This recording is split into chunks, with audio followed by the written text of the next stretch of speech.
All right, welcome, ladies and gentlemen, to another DFO DFS report. A couple things to get out of the way here off the top.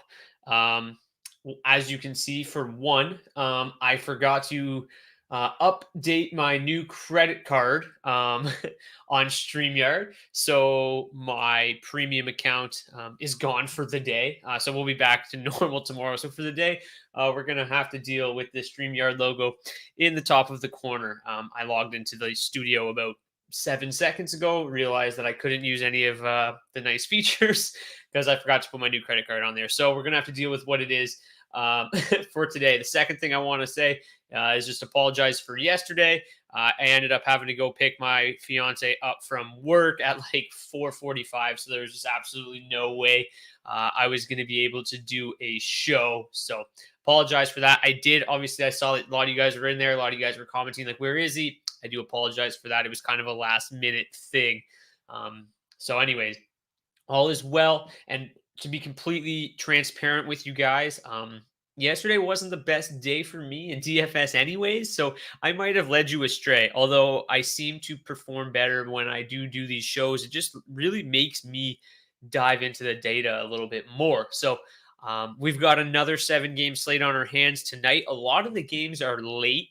A lot of the games, I believe 3 of them are 10 p.m. or later. So there's actually a really nice late slate tonight as well. So a lot to go over for tonight's 10-game slate. I just can't get over how ugly all of this looks. None of the nice graphics, but that is 100% on me, and I will get that updated for tomorrow. I just did not have time before I went live. I figured if I started at 5:05, you guys would think that I wasn't doing a show again, and I don't want to be that flaky guy.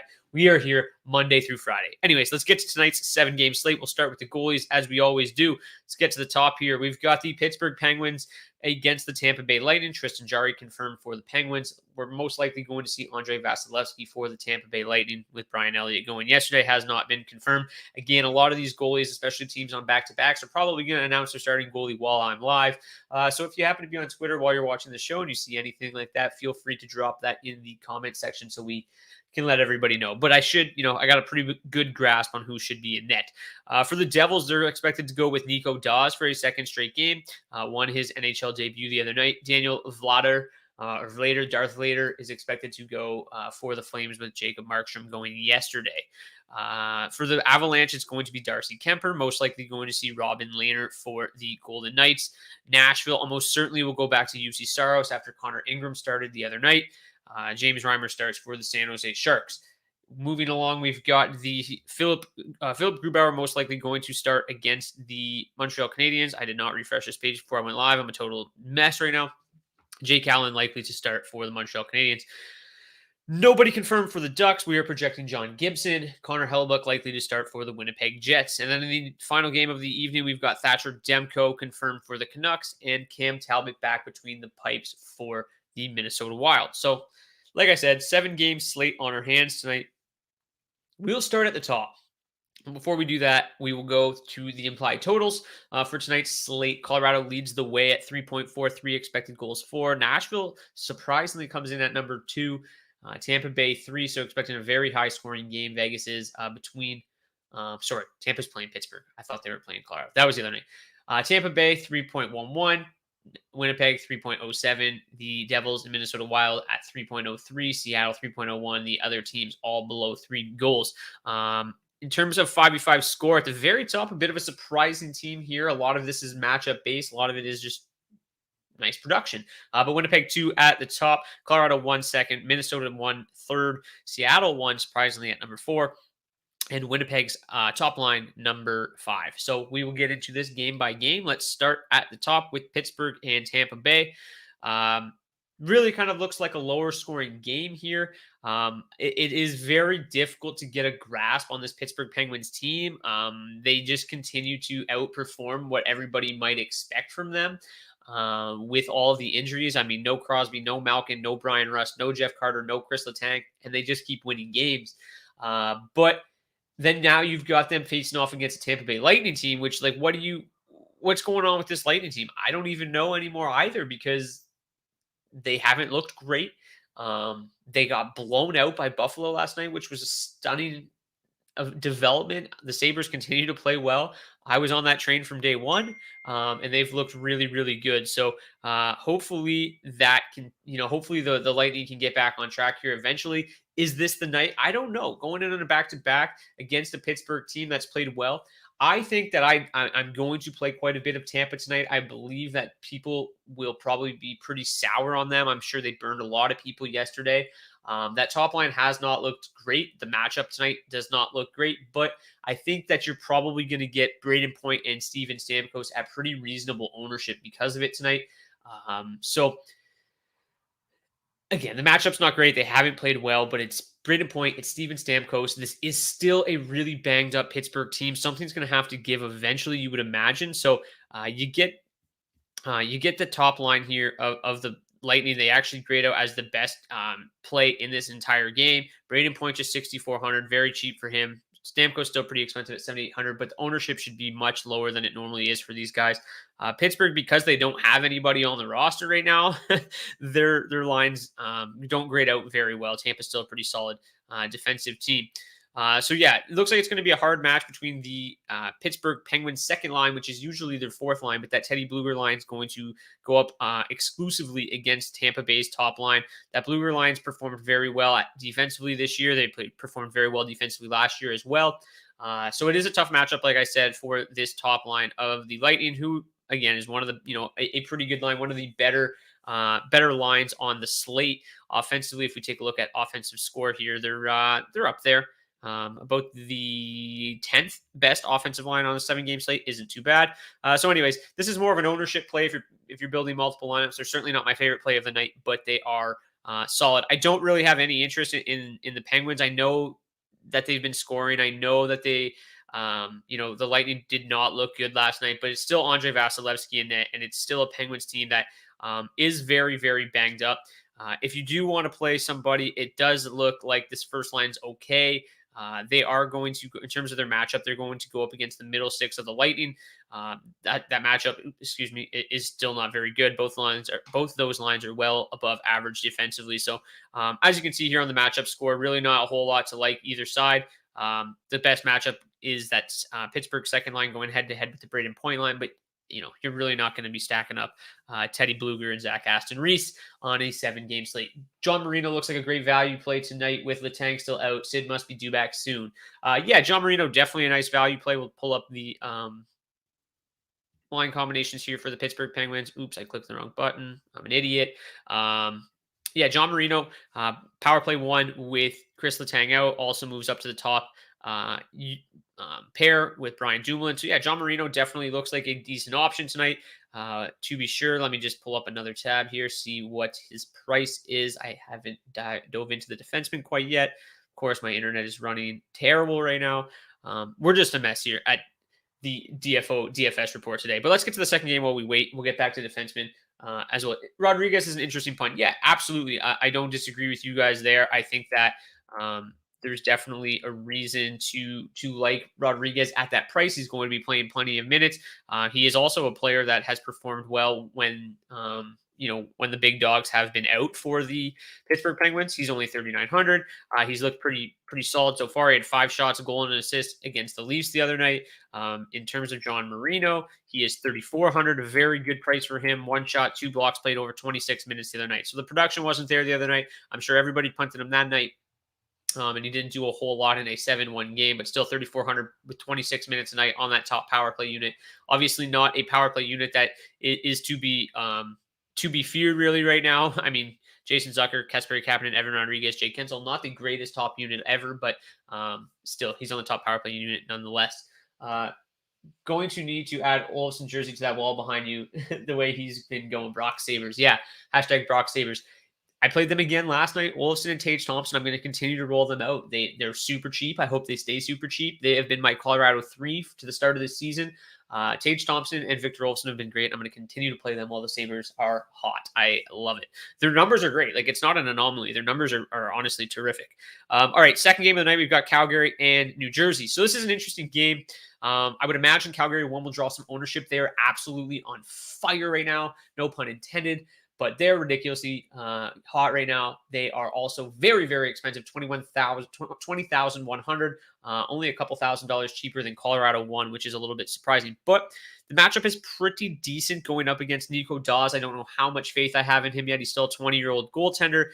The only saving grace for the Devils tonight is this is a back-to-back for the Flames, coming off a nice win against the Rangers last night. But the matchups look good across the board for this Flames team. I don't really have any interest in this Flames team outside of that top line. Maybe a third-line punt. I have been punting Andrew Mangiapane and Dylan Dubé a little bit, but Mangiapane at 5,700, not seeing the most amount of ice time makes me a little bit concerned. The second line, Backlund at 2,600 is definitely way too cheap. Coleman's a guy that's always kind of shot the puck a lot. He is going back to New Jersey tonight. They are decent value stack at 6,600 to mini stack them. So yeah, I think that there's a little bit to like here from the depth pieces of the Flames. The problem is that all of this production has been coming from this top line. So I am a little bit concerned about, their depth pieces really getting on the board tonight, but value-wise, they definitely are a way to save you some salary. In terms of the matchup for the top line of the Flames, they're going to see almost everybody, just an even mix of the top 9 of the Devils. The Devils aren't that great defensively. Their second line in particular has really struggled defensively, but the whole team as a whole is basically, or the rest of the lines are basically average. So it's a pretty solid matchup with a guy making his second career start. So I think that there's definitely some interest here in the Flames. The top line's clearly the best option. The third line, if Mangiapane was a little bit cheaper, I would really like them. The second line, if you really want to get cheap, if they're going to put the puck in the net, I think that there's definitely some merit to playing either one of those second or third lines. The second line and the third line both going to see a decent helping of that second line, which is very poor defensively. That's the Dawson Mercer line, which is just, if we take a look at their numbers here, they're great offensively, best offensive line that the Devils have right now. Not good defensively. It's basically just extremely high event, up-tempo hockey, trading chances back and forth, and that's both for good for both lines when they're on the ice. From a DFS perspective, Chuck can be left out. Yeah, you could. He hasn't been doing much as of late. At 7,400, he certainly can. The price is pretty incredible for a guy that hasn't done a ton to date. Gaudreau and Lindholm have really been the guys driving everything tonight. And then, yes, Noah Hannafin is a nice, good, cheap defenseman as well. I've been punting Noah Hannafin quite a bit. Let me see what his price is. He is 3,100 tonight, looking pretty decent. He hasn't done a ton yet, but he plays a ton of minutes at 3,100. You can definitely do worse than Noah Hannafin tonight. I also like Valimaki quite a bit. Or sorry, not Valimaki. Oliver Shillington. He's been pretty solid. He's 2,600, and he plays on the second pair with Chris Tanev. So a little bit of value can be had with Oliver Shillington as well. All right, third game. Oh, I guess I should talk about the Devils a little bit. The Flames have been really, really solid defensively. That third line really the only one that struggled.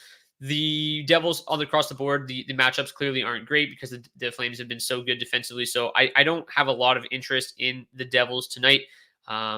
But if I were to play them, I think that Dawson Mercer at 3,100, the way that line is going, producing chances offensively, I think Mercer's a pretty decent punt at 3,100. If you want to mini stack him with Thomas Tatar, I think that's okay. If you want to kind of just get really cheap with the Devils, I think Dawson Mercer and Ty Smith. I believe Ty Smith is only like 2,600.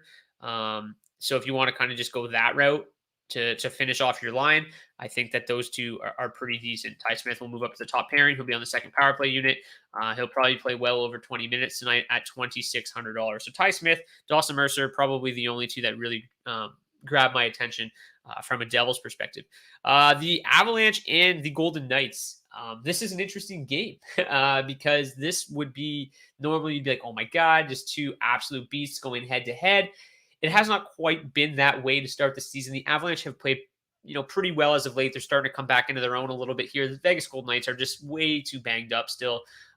So yeah, I think, you saw at the start of the show that Colorado is the highest has the highest implied total on the entire slate. They've struggled defensively, the Golden Knights. So there's a lot of merit here for the Avalanche to go off in this matchup. The top line, obviously the preferred target. The second line looks pretty good as well and very, very reasonably priced. Burakovsky back on the second line tonight, 4,200. Kadri, 4,800. Comfort, 5,000. Very, very nice price across the board. In terms of the matchups, they're very solid. Not best on the slate, but solid across the board. So you're not really going to go wrong playing anybody from the Avalanche tonight. But again, this top line just absolutely insane numbers: 37 scoring chances, 4/60, 11 high danger or 13 high danger. They are the highest rated offensive line on the entire slate. The matchups, obviously, pretty good. The Golden Knights have struggled defensively this year. They're all below average defensively on the slate. So really, really good matchup for the Avalanche tonight. Second line, same thing. Not really a whole lot of difference. I think that Colorado 2 is obviously a downgrade from Colorado 1, but in terms of the price, you can do better. You can do much worse than playing Colorado 2 tonight. I think there'll be a nice pivot. They'll be significantly lower owned than Colorado 1. So they are a nice pivot option there against a Golden Knights team that's struggling defensively right now. As for Vegas, the first line is really the only one that's firmly in play, but they have the worst matchup on the entire slate, so I'm probably going to fade tonight.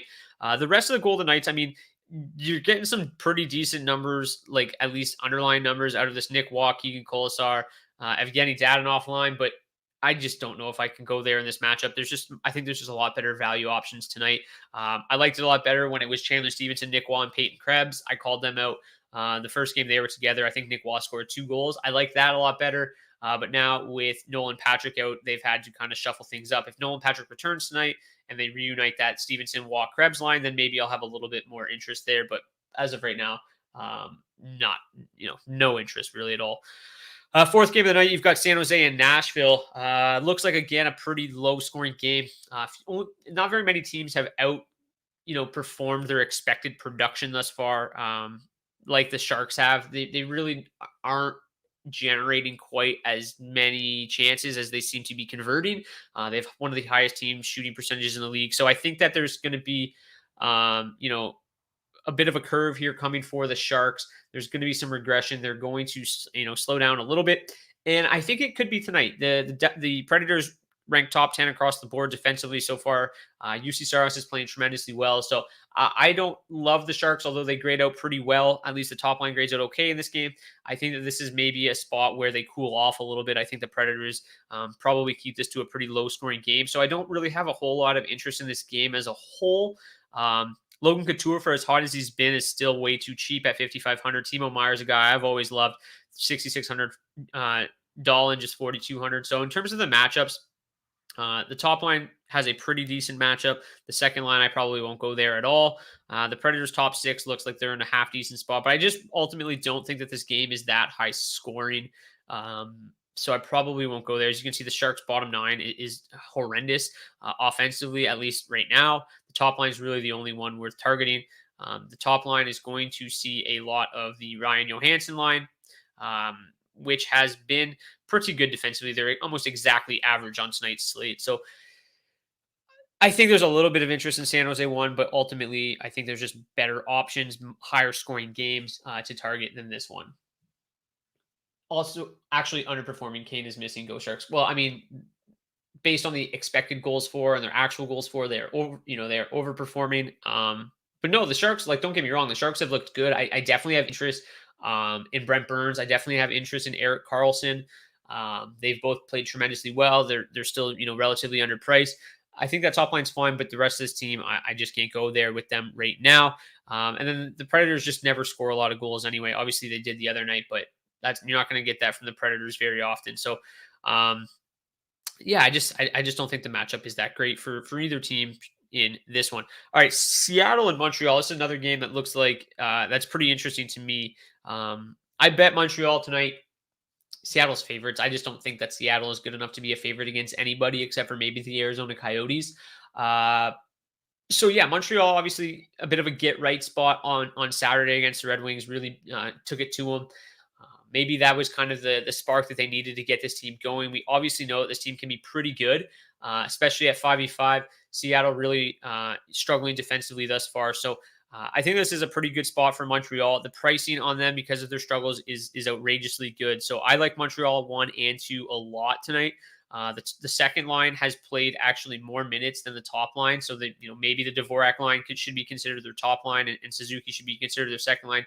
But regardless, I like both of them. Drouin 4,300, Dvorak 4,100, Josh Anderson 3,500, 11,900 to full stack the Dvorak line, 13,300 to full stack the Suzuki line. Brendan Gallagher at 3,400 has to be one of the best forward punt options on the entire slate.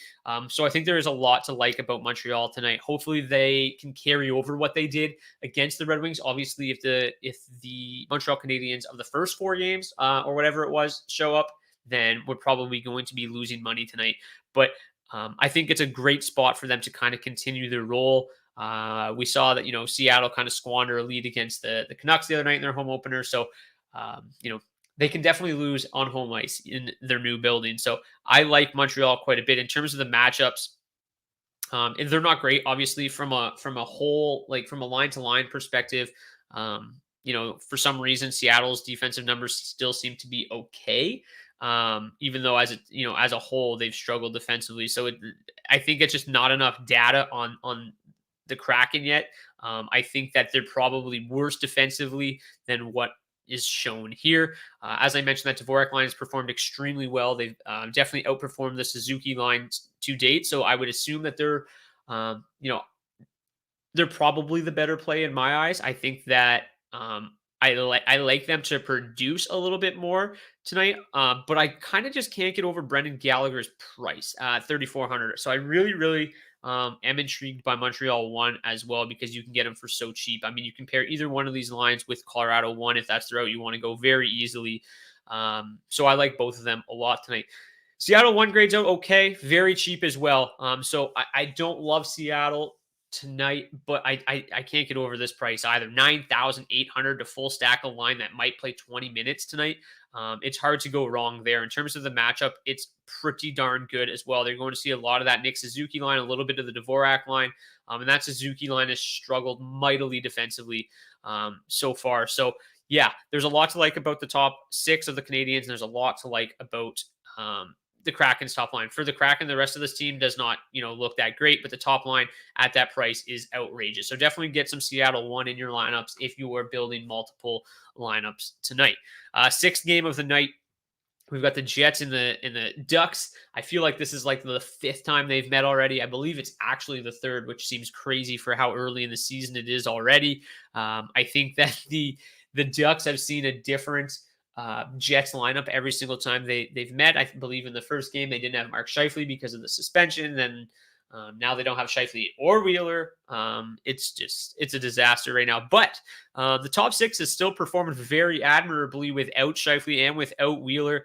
The matchup is very, very good tonight across the board. The Jets as a whole have some of the best matchups on the entire slate.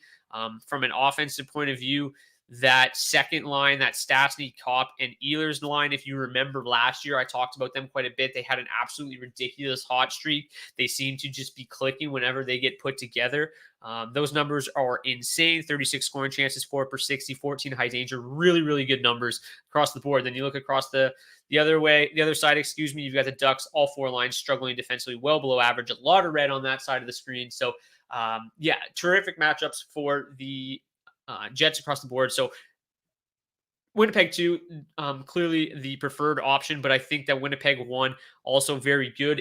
I think this might be even a decent spot to kind of just mix and match and, like a power play stack, get Ehlers, get Connor, and just hope that both lines go off because I think that this is definitely a possibility in this matchup. From the Ducks side, the Jets are really bad defensively as well. The Zegras line doesn't grade out that well. The Zegras line doesn't grade out that well. But the problem is that's their only good offensive line. They're just going to be going up against the 2nd and 4th line of the Jets, which is pretty decent defensively. The 1st and 3rd line are terrible. From a Ducks perspective, don't have a lot of interest because outside of that Zegras line, the offense just doesn't really seem to be clicking right now. And they're the only one with a bad matchup in the game. So probably stay away from the Ducks a little bit. If you're building a ton of lineups, you want to sprinkle some in, get really different. I think they'll be, they should be pretty low owned, and the matchup is still pretty good. This Jets team, definitely not a model of defense. That is for sure. We've got the 7th game of the night. We've got the Minnesota Wild and the Vancouver Canucks. Before you build lineups or anything, you might want to just check out what the Canucks are doing with their line combinations tonight over at dailyfaceoff.com because they are funky. Tanner Pearson, Bo Horvat, Connor Garland stick together. Pud Colson moves up to the top line with JT Miller and Brock Besser. Elias Pettersson on the third line with Niels Höglander and Matthew Highmore. Yeah, I don't really know what to make of this. I think it definitely makes it difficult to build around the Canucks. I think that a lot of people are probably going to run into this issue. I think probably a lot of people aren't even going to want to play this team. They have not played well. Minnesota is a very good defensive team. So they're going to come very low owned. How you build around the Sharks, I'm really not sure. You hate to see Pettersson on that fourth line or third line. They grade out absolutely terribly. Basically, the Canucks as a whole don't grade out well at all. Minnesota 1's the only one in this game that looks good. Minnesota's all four lines have good matchups, but outside of Minnesota 1, nobody really does anything offensively. So it's hard to really get all that excited about anybody other than that top line of the Wild. But then, yeah, you look at the Canucks, there's just not a lot to like. All four lines grade out below average offensively. You've got terrible matchup on the other side. I just don't know how you build around this Canucks team the way those lines are constructed. Minnesota took a ton of penalties versus Nashville on Sunday. Yeah, I was going to get to that. That's the only way I can really see. And I don't think that I would do this from a full slate perspective, but you might want to build some Vancouver power play stacks in the late slate. If you're playing late slate, even if you're playing the main slate, go for it if you want to.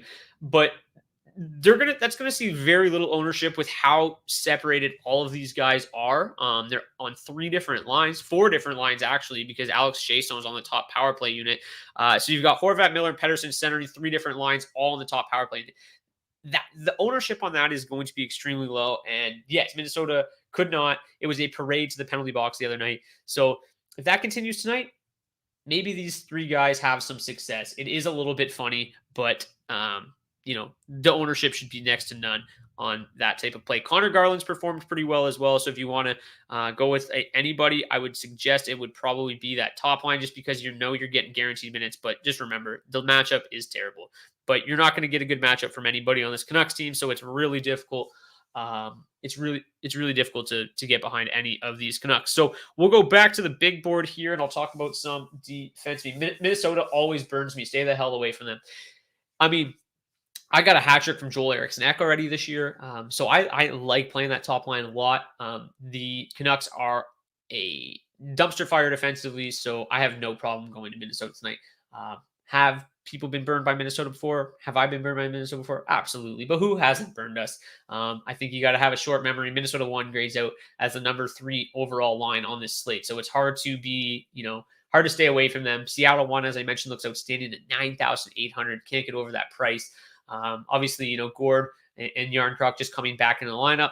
DraftKings hasn't adjusted for their pricing yet. So a lot of really good spots here, some pretty good value options as well, some really good high-owned or high-priced options. So you're going to have to play the mix and match game if you're building multiple lineups. In terms of defensemen tonight, I'll just start, I guess, at the bottom here with some of the value guys. Erik Cernak, 3,600 is shooting the puck more than he ever has, and was already a guy that blocked a ton of shots. So Cernak at 3,600 is a nice deep punt. His partner Ryan McDonough, same goes for him. He's not shooting the puck as much, but he's the shot blocking has been through the roof. So he's just 3,300, very cheap. Oliver Shillington, I already mentioned him, getting it done. Not playing a ton, only about 14, 15 minutes a night, but still pretty solid deep punt at basically minimum price. We talked about John Marino already. Jonas Brodin, still too cheap. He's a guy that plays almost 23 minutes a night, blocks a ton of shots. Ty Smith, 2,600, mentioned him already. I still like Nick Hague. He's playing a ton with the injuries on the back end for the Golden Knights. He's moved up to 4,200. Sami Niku is another one that I really like. He's going to see some power play time with Montreal too, or Montreal's second power play unit. So yeah, Niku's fine. He pairs well with somebody like Mike Hoffman on that second unit. So I do like pairing him with Montreal 1 tonight. Yeah, those are probably, my top cheap guys. Overall, Matt Dumba just won't stop shooting the puck. um, he's up to 6,200, so maybe not the best, but he literally is just shooting the puck uh, like a maniac right now. He had 9 shots a couple nights ago. So Matt Dumba, I don't love it. I'm not seeing enough power play usage for me, but the floor is definitely there for somebody at 6,200. I probably prefer somebody like Brent Burns at 6,400. Probably the best, the safest defense play on the slate, just because from a pure volume perspective, blocking a ton of shots as well. Um,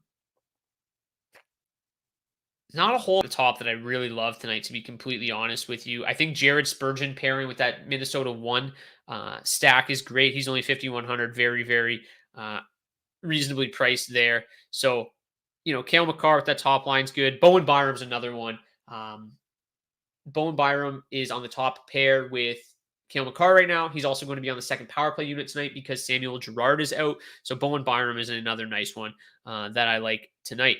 In terms of the goaltenders, and again, to see all of my daily projections, you're going to have, outside of these 5v5 score, you're going to have to sign up for Daily Faceoff Premium. You can do that for as little as $19.99 for the month. You get the daily projections, you get the lineup optimizer, you can do all sorts, you get access to these charts many hours in advance, usually up around 3 p.m. Eastern. So if you want to get your hands on that stuff, you're going to have to sign up. I can't give it all away for free, but please sign up, support Daily Faceoff, support me. It goes a long way. Speaking of supporting me, while I pull up my goaltenders here, please smash that like button and that subscribe button while you're waiting. Philip Grubauer grades out as a pretty decent deep goaltender play tonight because they're favorites on that slate. I actually don't love it.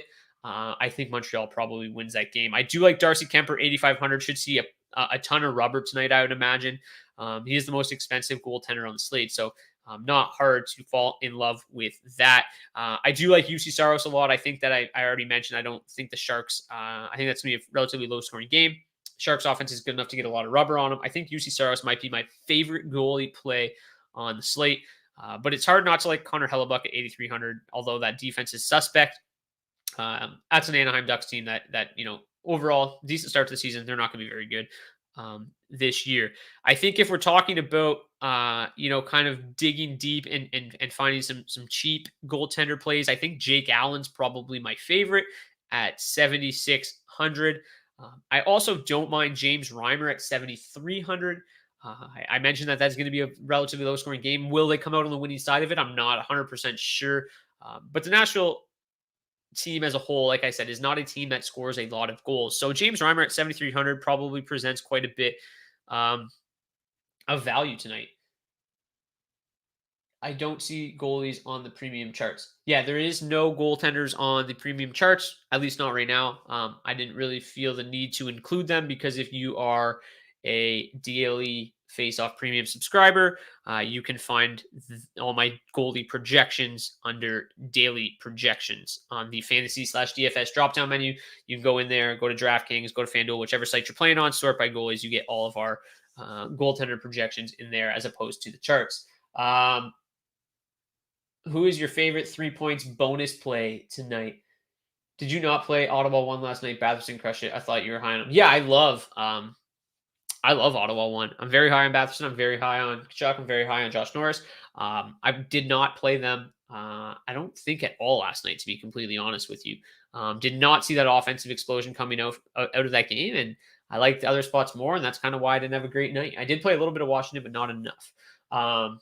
3-point bonus play, or let's go hat trick play. Let's continue the trend with the hat trick play tonight. I am going to go with Nikolai Ehlers. 403 forbidden on the projections. That's bizarre. Try to go back to the homepage and try again, because that doesn't make sense. Unless the site is down, which, let me see. It is not. So yeah, go back to the main page, try again, see what you get. We've also added implied totals to our daily projections as well, which is a really nice feature. if you try again, it should work. Maybe they were just updating those, and that's why. But yeah, so Nick Ehlers is my hat trick pick of the night. My second one is going to be Mike Hoffman. Those are my two hat trick picks, 3-point bonus plays of the night. Same forbidden. I don't understand. All right, I'll look into that. Message me on Twitter if you can. And I'll try in a few minutes. Message me if you on Twitter if you still can't get in. That's very bizarre.